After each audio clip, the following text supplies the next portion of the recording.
I'm Malcolm from Aquaspray, and this is a comparison between the M22 screw coupling and the quick release lance.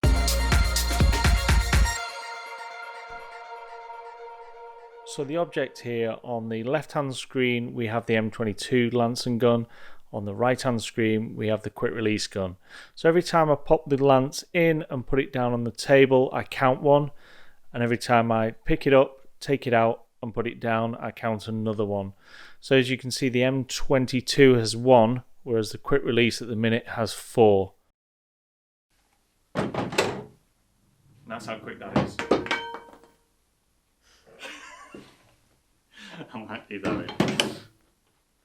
You got that a fair amount of times though in the tank. But that's the comparison. Everybody's like Brandon's turning around and says, well, the difference is that by the time you unscrew that lance and put it down to screw another one on, it takes you 10 seconds, where you could have done it 5-6 times. So the only difference. Yeah. So what I want to do, make a screw on one?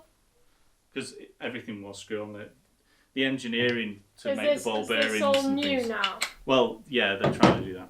They're trying to replace it all.